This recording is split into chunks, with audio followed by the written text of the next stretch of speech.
Mit dem ganzen PS3 Store-Drama, Sony wollte ja den Laden dicht machen und jetzt rudern sie ja wieder zurück. Es ist auf jeden Fall für die PlayStation 5 Digital eine riesen Frage aufgeploppt, denn dort kann man ja Spiele nur digital downloaden.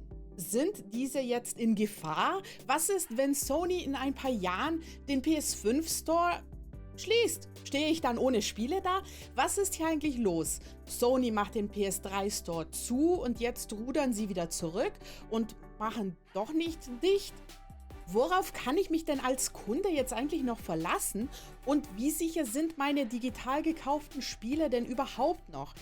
Gerade für Besitzer der PS5 Digital ist das einer der grundlegendsten Fragen überhaupt, oder? Sind denn Spiele dann einfach so weg, wenn der Anbieter wie Sony aus einer Bierlaune heraus den Laden einfach dicht macht? Weil, wenn ich ein Spiel auf Disc kaufe, dann gehört es mir. Und wenn ich es digital kaufe, dann habe ich ja nur eine Nutzungslizenz. Ja, so denken viele, weil Sony schreibt es ja so in die AGBs. Und dann muss es ja stimmen, oder? Falsch. So viel Verwirrung und jetzt bringen wir endlich mal Klarheit in die Sache. Denn warum alles ganz anders ist, das klären wir jetzt.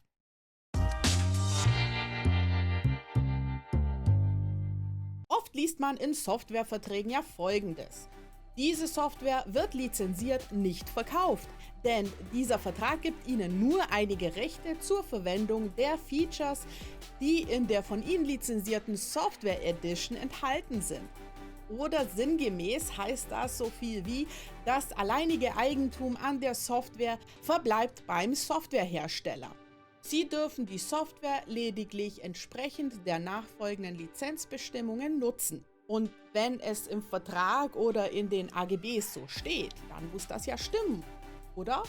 Denn die sind ja rechtlich geprüft und auch rechtlich bindend. Ja, nein. Also es kommt darauf an. Auf die AGBs von Sony kommen wir gleich nochmal zurück, aber erst einmal ein paar Basics. Fangen wir an mit den grundlegendsten Grundlagen. Was genau kaufe ich denn da eigentlich? Wenn ich ein Spiel kaufen möchte, habe ich eigentlich nur zwei Möglichkeiten: Das Spiel auf Disc oder als Download. Streamingdienste klammern wir jetzt hier mal bewusst aus, weil die ganz anders funktionieren. So, und jetzt kommt das Wichtigste. In beiden Fällen, ob ich auf Disc kaufe oder digital, kaufe ich eine Software oder Softwarelizenz. Zum Thema Lizenz und Eigentum kommen wir nochmal gleich. Es ist also sehr wichtig zu verstehen, die Disk oder der Download-Key sind hier lediglich der Datenträger bzw. die Art und Weise, wie mir der Anbieter die eigentliche Ware, also die Software bzw. die Datei des Spiels zur Verfügung stellt. Aber was ich da kaufe, ist die Software auf der Disk bzw. die Software, die ich runterlade.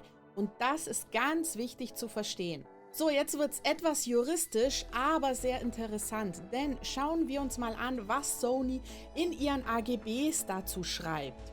In Punkt 2 bei vordefinierte Begriffe schreiben sie unter Punkt 2.3, als Software werden in diesem Zusammenhang PlayStation-Spiele und Softwareanwendungen bezeichnet, die auf ein oder mehreren autorisierten Systemen betrieben werden können. Das heißt also, mit Software bezeichnen sie alle Spiele, ob ihr sie nun auf Disc oder digital gekauft habt. Und auch der Europäische Gerichtshof schreibt in einem Urteil in der Rechtssache C-128-11.61, darüber hinaus sind die Veräußerungen eines Computerprogramms auf CD-ROM oder DVD und die Veräußerung eines Computerprogramms durch Herunterladen aus dem Internet wirtschaftlich gesehen vergleichbar, unabhängig davon, ob der Verkauf eine körperliche oder eine nicht körperliche Kopie des Programms betrifft. Heißt also, zwischen gekaufter Software auf Disk und Software per Download wird nicht unterschieden. Und gekauft ist jetzt so ein Wort, denn damit kommen wir zum eigentlichen Punkt. Sony sagt in ihren AGBs unter Punkt 4, Software ist lizenziert. 4.1. Wenn Sie Software erwerben, wird Ihnen die Lizenz erteilt, die Software so zu nutzen, wie es in den Bedingungen erläutert ist, aber Sie werden nicht zum Eigentümer der Software. Nochmal hier nicht vergessen, als Software werden alle Spiele bezeichnet, unabhängig von der Art der Zurverfügungstellung. Heißt also, ob ihr die Disk-Version kauft oder digital, in beiden Fällen habt ihr nur eine Nutzungslizenz. Zumindest laut AGBs von Sony. Dass die nicht so ganz koscher sind, da kommen wir gleich nochmal darauf zurück. Aber schauen wir uns mal an, was Sony zum Thema Weiterverkauf sagt, denn jetzt kommt der Knaller, Leute. Unter Punkt 7, Weiterverkauf, sagen sie nämlich: Sie dürfen weder diskbasierte Software noch digitale Software weiterverkaufen, insofern dies nicht ausdrücklich von uns genehmigt wurde. Ist der Herausgeber ein Drittanbieter, so wird zusätzlich von diesem Drittanbieter eine Erlaubnis benötigt. Okay, das heißt, nachdem ich in beiden Fällen, ob Disk oder Download, lediglich eine Nutzungslizenz erwerbe, bin ich eigentlich nie Eigentümer des Spiels und darf es somit nicht weiterverkaufen. Klingt aus Sonys Sicht logisch, aber wie kann es dann sein, dass man ohne Probleme überall gebrauchte Spieledisks kaufen kann? Die Antwort lautet, tja, und jetzt, ihr werdet nicht glauben, wie verrückt es gleich wird. Sony schreibt in ihren AGBs unter Punkt 19.1, die in ihrem Land geltenden Verbraucherrechte haben diesen Nutzungsbedingungen gegenüber Vorrang und können dadurch weder ausgeschlossen, eingeschränkt noch geändert werden. Diese Rechte haben Vorrang vor allen Bestimmungen in diesen Bedingungen, einschließlich deren in Klausel 19. Das heißt also, Sony sagt selbst: Hier sind unsere AGBs, aber wenn diese in eurem Land nicht gelten sollten, dann gelten diese in eurem Land nicht. Und jetzt wird es nämlich erst richtig interessant. Hier an dieser Stelle aber nochmal ein kleiner Hinweis. Ich bin keine Juristin und mache keine Rechtsberatung. Diese Infos beruhen auf Recherchen und Gesprächen mit Juristen.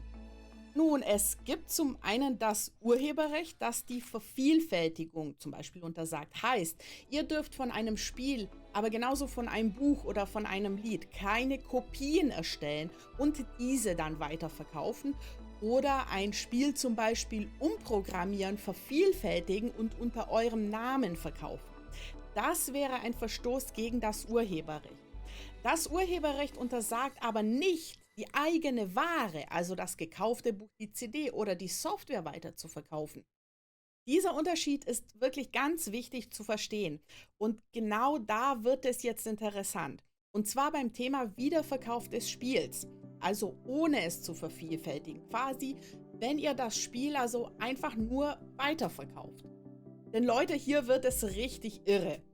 Wir erinnern uns, viele Anbieter schreiben ja gerne in ihre AGBs Sachen wie: alleinige Eigentum an der Software verbleibt Softwarehersteller. Sie dürfen die Software lediglich entsprechend der nachfolgenden Lizenzbestimmungen nutzen.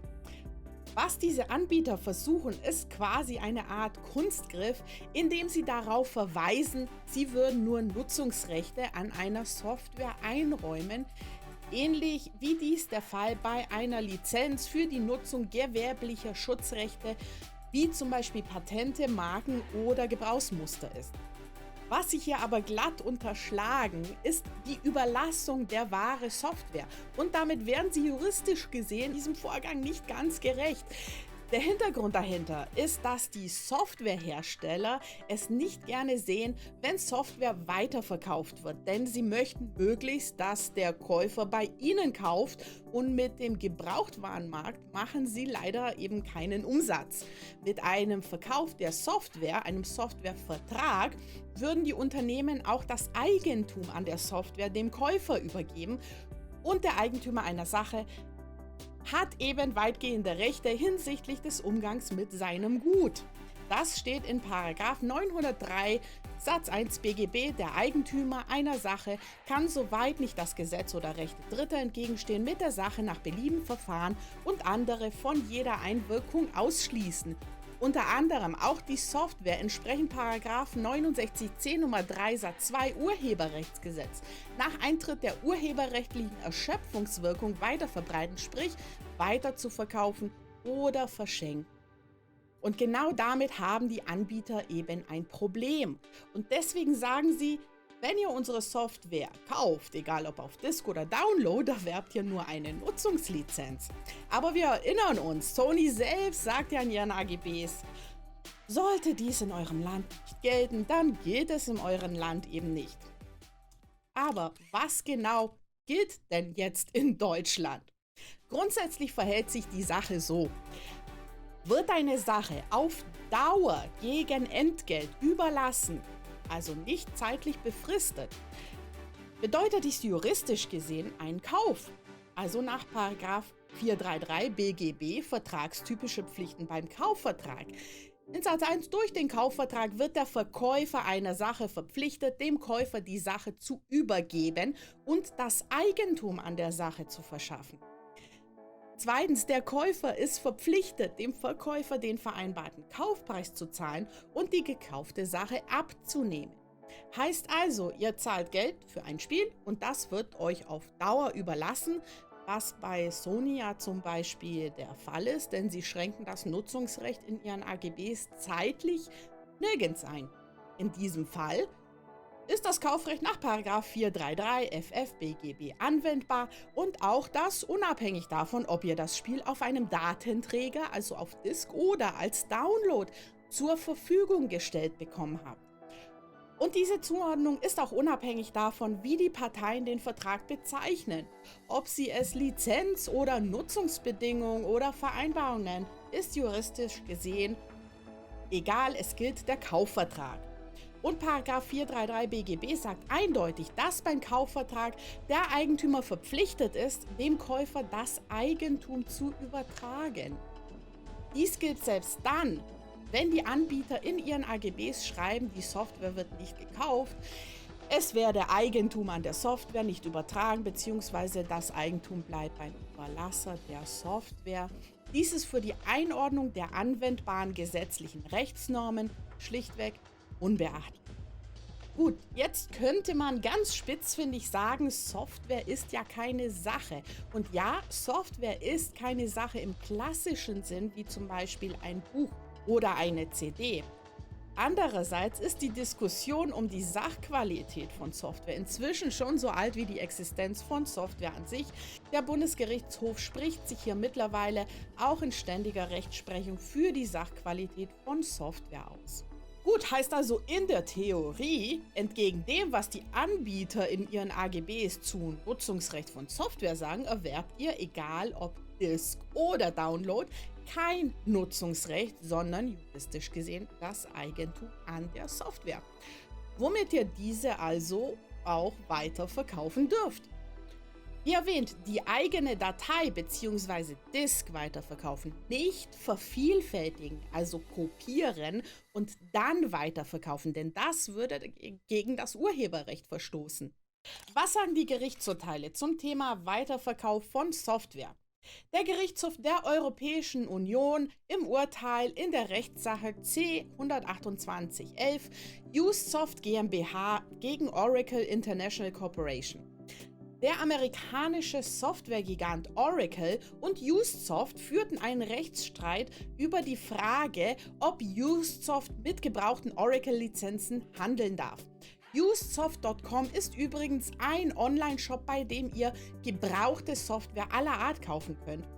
Diese Auseinandersetzung führte bis zum obersten Bundesgerichtshof. Dieser hat dann schlussendlich 2011 den Fall zur Entscheidung an den Europäischen Gerichtshof EuGH verwiesen.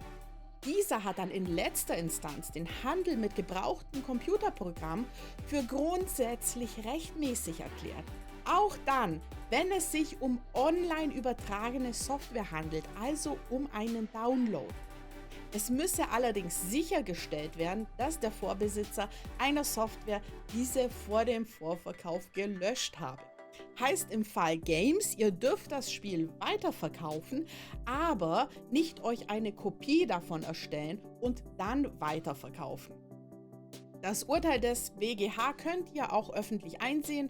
Auch Christian Solmecke von der Kanzlei WBS hat zu diesem Urteil damals 2012 ein Video hier veröffentlicht. Das verlinke ich euch unten in der Videobeschreibung unter Quelle 10. So, das war schon alles kompliziert genug, aber Leute, haltet euch fest, es ist noch nicht zu Ende.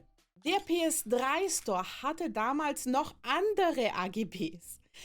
Vielleicht kann sich der ein oder andere noch an den großen Aufschrei erinnern, der zum Release der PS4 stattgefunden hat. Nein? Okay, dann hier eine kurze Zusammenfassung. Die PS4 wurde am 29.11.2013 released und im gleichen Zug hat Sony ihre AGBs geändert. Sony hatte kurz zuvor noch beteuert, dass der Tausch oder der Verkauf von Spielen für die PS4 problemlos möglich sein werde, und dann kamen sie mit den neuen AGBs, die genau das verbieten. Wir erinnern uns an Punkt 7 der AGBs, Weiterverkauf. Wie wir inzwischen aber wissen, verstößt dieser Punkt der AGBs eindeutig gegen geltendes europäisches Recht, das ja im EuGH-Urteil C-128/11 vom 3.7.2012 den Handel mit gebrauchten Softwarelizenzen prinzipiell für zulässig erklärt hat. Das gab natürlich einen riesen Shitstorm, so dass sogar Shuhei Yoshida, Sonys President of Worldwide Studios, auf Twitter bestätigte: "If you are concerned about our new European TOS, we confirm that you are able to sell or share our disc PS4 products, including in EU." Also, dass in der EU der Wiederverkauf von gebrauchten Spielen kein Problem ist. Dieser Tweet ist übrigens heute noch online. Hier ist der Link dazu in der Videobeschreibung unter Quelle 12. Jetzt kommt aber der Brüller. Die AGBs hat Sony allerdings nie geändert. Es steht heute noch drin, dass der Weiterverkauf von Spielen nicht erlaubt sei, ob diskbasiert oder digital.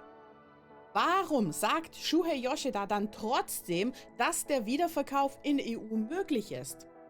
Das ist eigentlich ziemlich einfach. Sony hat weltweit nur eine Ausführung ihrer AGBs. Sie schreiben in ihren AGBs ja dann eben unter Punkt 19, die in ihrem Land geltenden Verbraucherrechte haben diesen Nutzungsbedingungen gegenüber Vorrang und können dadurch weder ausgeschlossen, eingeschränkt noch geändert werden.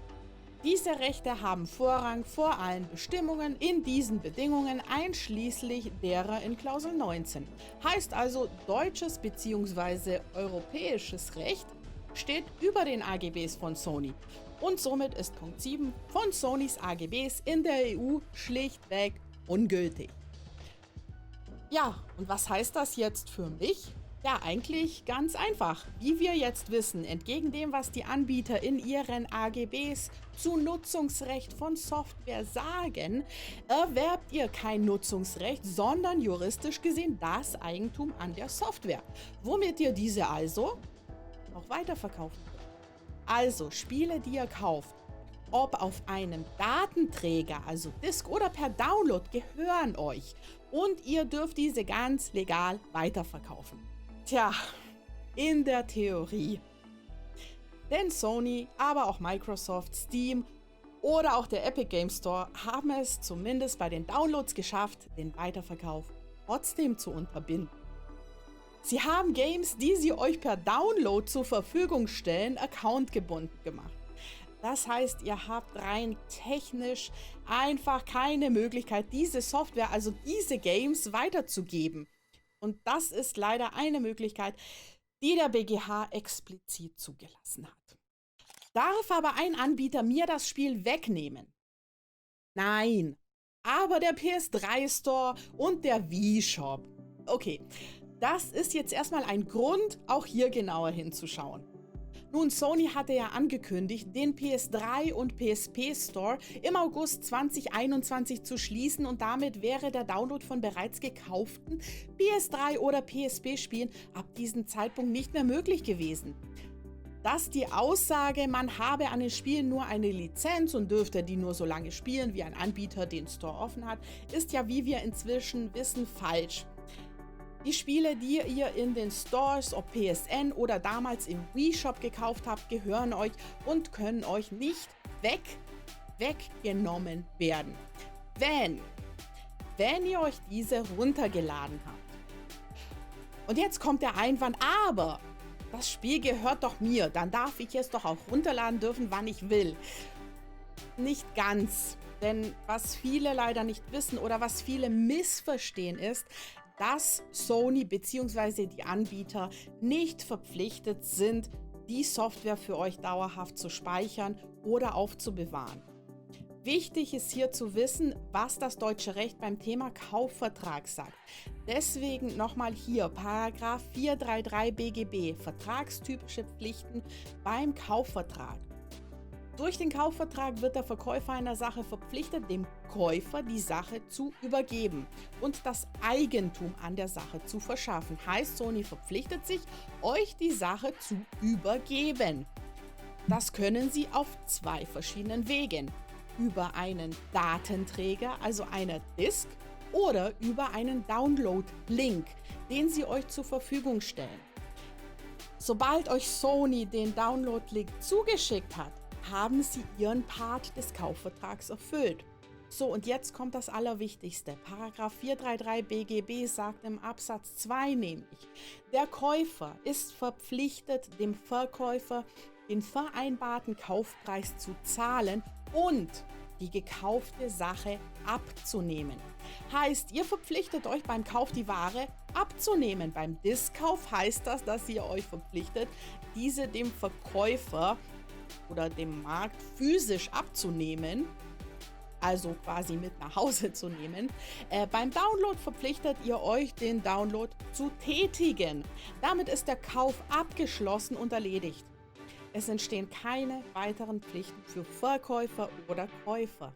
Heißt also, dass Anbieter den Download kostenlos unbegrenzt zur Verfügung stellen, ist einfach ein Service, den sie anbieten.